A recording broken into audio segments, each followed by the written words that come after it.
Hi everyone. So in today's practice we're going to work on camel pose, and I know that this is a back bend that can sometimes cause people a couple of problems. What can happen is we tend to crunch into our lower back or feel really a lot of discomfort in the neck, and often this is a case because we don't open up the front of our body enough. So today's session is going to build up to camel pose. And we're going to include quite a lot of postures that open up through our shoulders, our chest, our quads and our hip flexors in preparation. So this is a really nice one to work on after the back strengthening that we looked at last week. So let's make a start I'm going to lie on our backs actually. Come down to the floor. And before we start, let's just come to a nice easy pose. So bring your knees together to touch and have your feet flat on the floor with your legs bent. And then just close your eyes. Start to feel the weight of your body connecting down to the ground. Notice any places you're holding tension and see if you can let go and soften. And then start to connect to your breath. Taking any sighs out of the mouth if you need to. And then when you feel ready, start to breathe in and out of your nose. Using each exhale as a means of release. Softening through your face. So let's begin our practice by extending our left leg. Hug your right knee in towards your chest. And then draw the leg across the body to come into a spinal twist. I like to shift my pelvis to the middle of the mat, just to give my lower back a little bit more length. And then from here, you decide, perhaps your right arm reaches away, or you could bring the right arm into a little 90-degree cactus position if you feel like you want to open up a little bit more through the shoulder. And then just allow the hips to soften, bringing your focus back to your breath. And if you can, you're drawing that right shoulder blade down to the ground.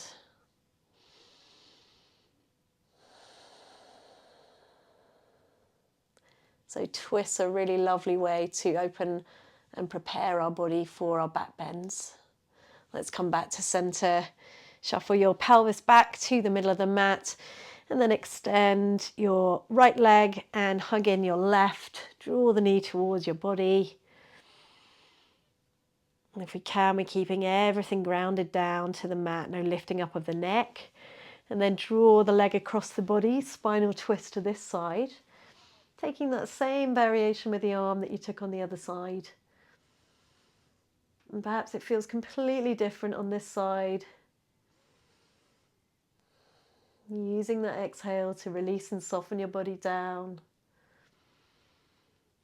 But we're at the start of our practice, so just going easy on yourself. And then let's come back to center, shuffle your hips back. And then hug your knees in towards your chest. Hold on to the backs of the thighs and let's rock and roll a couple of times, just massaging out our spines. And then rock up into a seated position.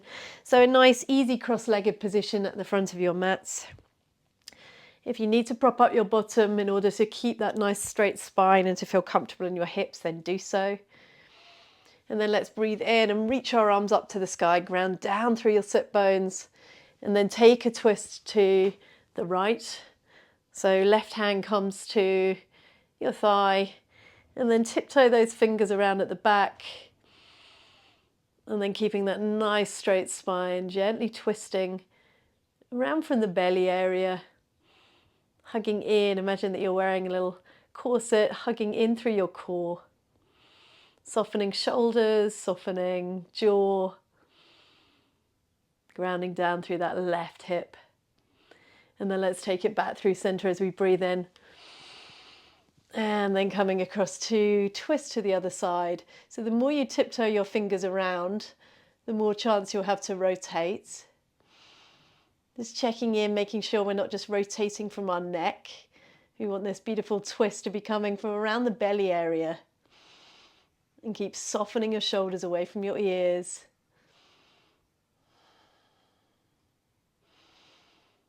Coming back to center. And then we'll reach our arms up to the sky and then place the hands down on the mat. Bring yourself into an all fours position and then press down through the hands. Start to lift the hips, downward facing dog. So pedaling out through the legs, drawing one heel up, followed by the other. Take any other movement that you feel your body needs here. So we're lengthening through our spine as we draw our chest back to our thighs. Letting go of the head and neck. Staying here for another couple of breaths, really plugging your hands down and feel like you're trying to push the mat forward. And then with your feet, imagine that you're trying to drag the mat back with your toes. Hugging in gently through the belly. Taking one more breath here. On the next inhale, right leg lifts to the sky. And then start to draw the knee forwards to place the foot down between the hands. Draw the back leg down, low lunge. Hands come to the thigh.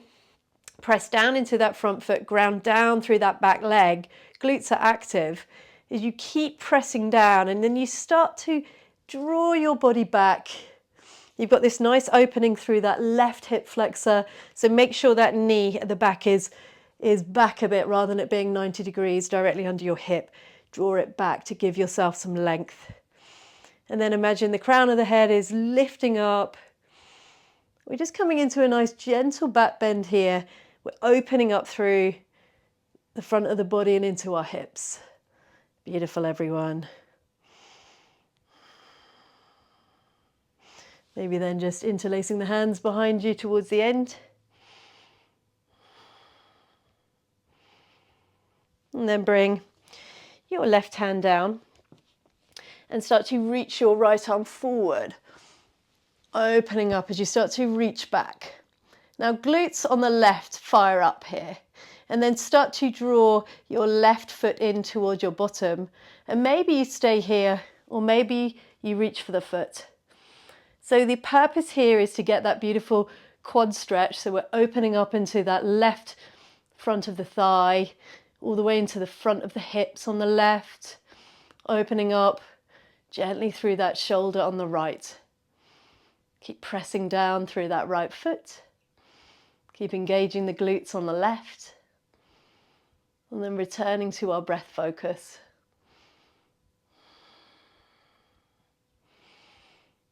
Beautiful, everyone. Gently letting go of the foot, no pinging that foot. And then reaching the hands forward. From here, take your pigeon pose. You could always take a reclined pigeon if this pigeon variation doesn't work for you. And then come into your pigeon. Grab a block or something for your bottom if you feel like you're very far from your mat. And then from here, we're going to take a little pigeon pose. You can either stay here or you can return to that quad stretch. So pressing the left hand down, we're going to start to reach up and back again with that right hand, and then perhaps taking hold of that foot there. So try and keep your hips as level as you can. If this just doesn't work for you, just come into your regular pigeon. Notice what's happening to the face, the jaw, your breath. Try and keep everything nice and even. Beautiful. Staying here for one more breath. And then slowly letting go of that foot. Drawing both hands now back down to the mat. Take yourself back to downward facing dog. Have a pedal out, have a move around if you need to. Full breath in. Full breath out. Left leg lifts up to the sky. Drawing that knee close to your body, travel the foot forwards, taking your low lunge to this side. Press down through that front foot, rise up, hands on thighs. This is where you really switch the glutes on. Staying here as you start to charge your body back, but there's that sense of lifting up. There's no crunching into our lower back. Feel like you're almost lifting up and over a barrel. If you feel like it, you can extend the stretch and open out through the front of the chest by interlacing your hands.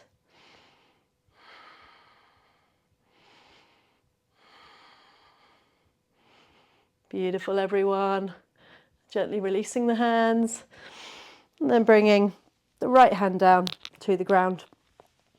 Let's reach that left hand up and back. Fire up those glutes on the right. Reach, reach, reach. Maybe the hand reaches for the foot, or maybe you just reach in that direction. And then we're softening our shoulders away from our ears to get that beautiful opening now through the left shoulder and through the right hip. Keep active in the glutes. It's amazing how much they want to switch off. The more active you are in the back of your body there, the more you'll open out through the front of the hip. And then start to release the foot nice and easily. Bring your hands down. Start to come to your pigeon as you shuffle that front shin bone into that, we don't say 90 degrees anymore, more like wherever it comfortably wants to go. If that's 45 degrees for you, fine. Just making sure that your knee is just tracking out.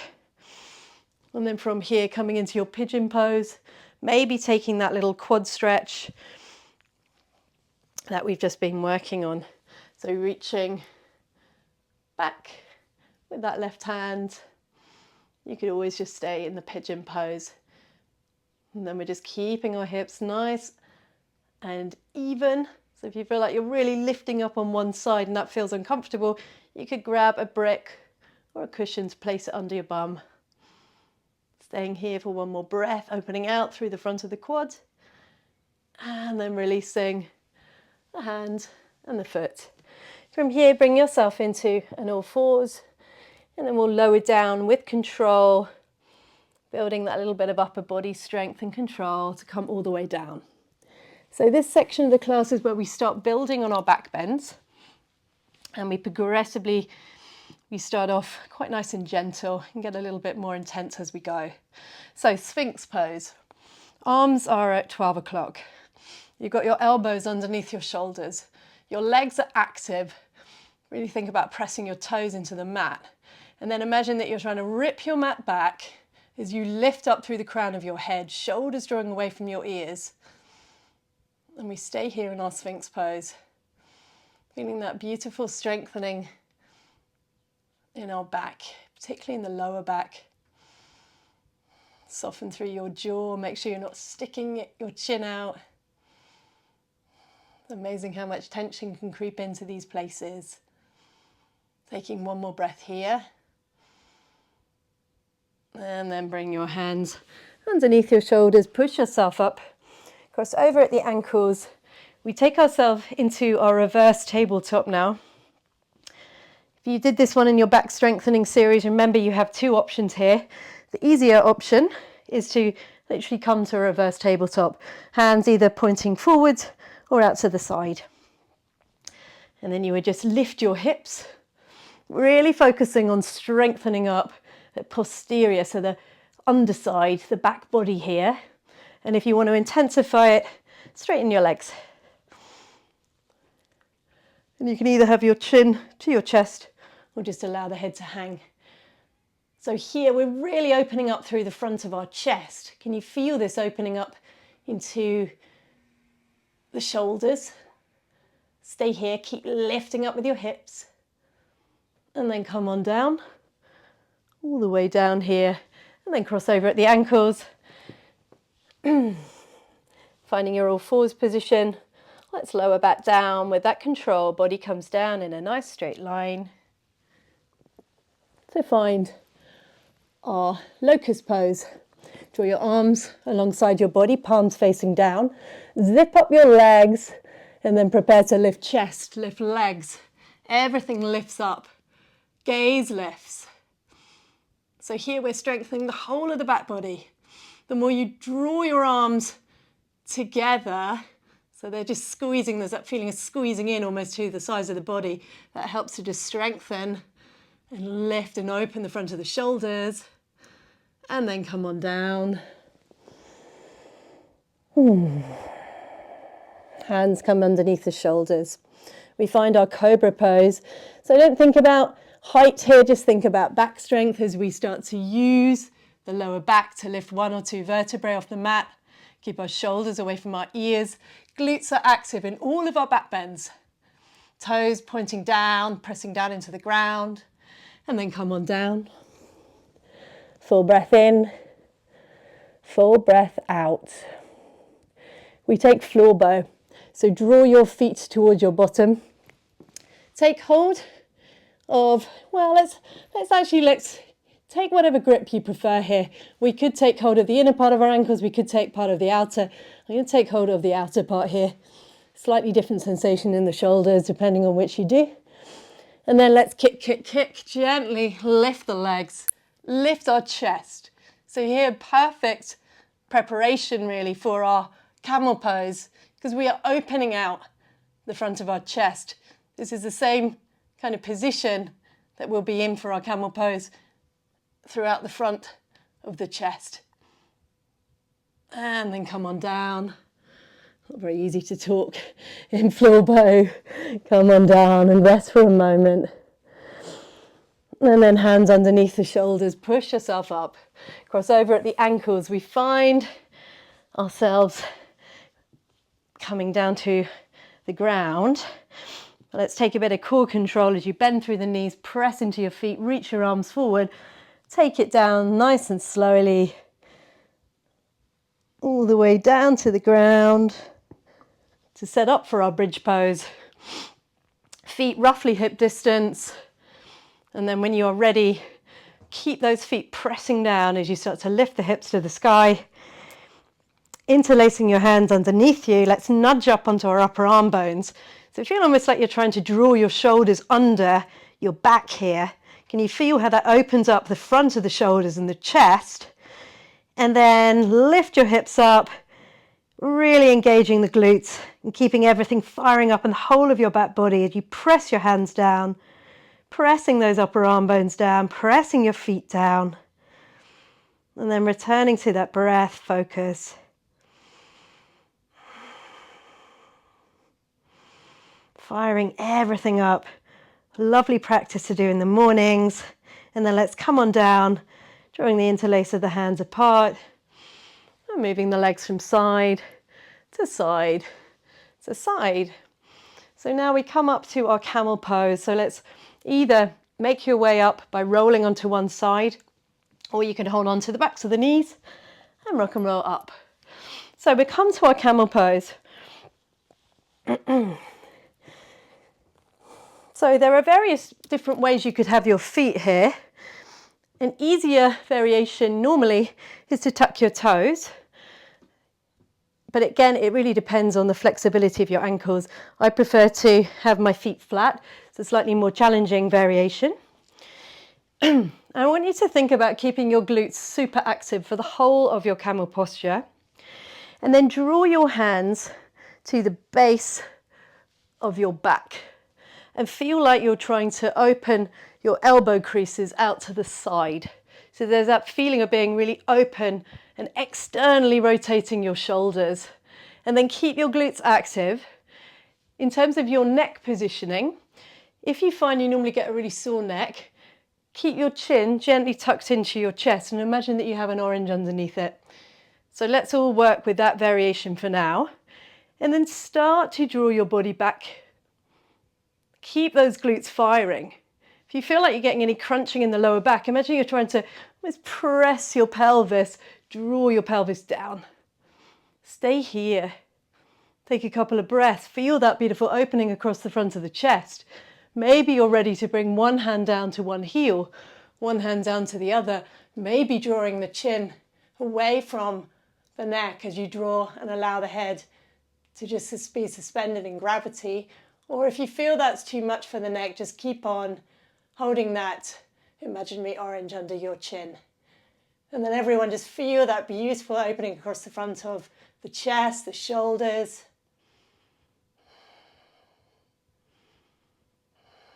Keep firing those glutes.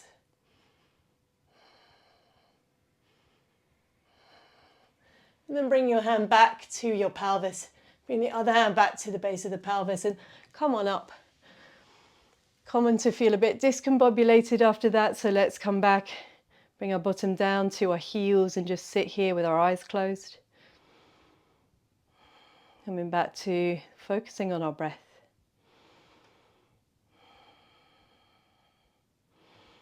And then to end this practice, let's shuffle up against the wall. Actually, no, we'll do one more pose on the floor before we do. So a nice way of just neutralizing the spine is to come into a little reclined big toe pose. So you may need a strap for this. You're going to hold on to your big toe or take a strap around the ball of your foot. You're going to keep the whole of your spine on the floor, and then you're just going to allow the leg to draw up to the ceiling. Keep drawing the arm bone back into the shoulder joint, so this work is really happening. You're getting that nice lengthening down the back of the spine. You're not lifting yourself up and creating tension in the back of the neck. Coming back to your breath.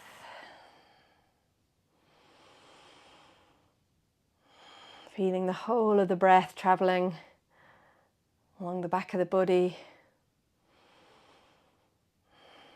And draw the leg down. And then let's bend that left knee, take hold of the big toe, and extend the leg to the ceiling. Or take hold of your strap. If you don't have a strap, you could just be holding the back of your thigh here. And remember, if you have a bent leg, that is totally fine too. Close your eyes. Allowing your body to start melting down.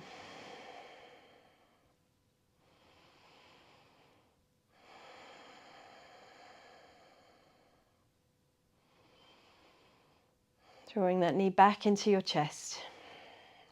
And then from here, start to shuffle over to the wall space. Sit alongside your wall, so your hip bone is at the side of the wall, and then start to shuffle your legs up. So we're taking this legs up the wall position to finish.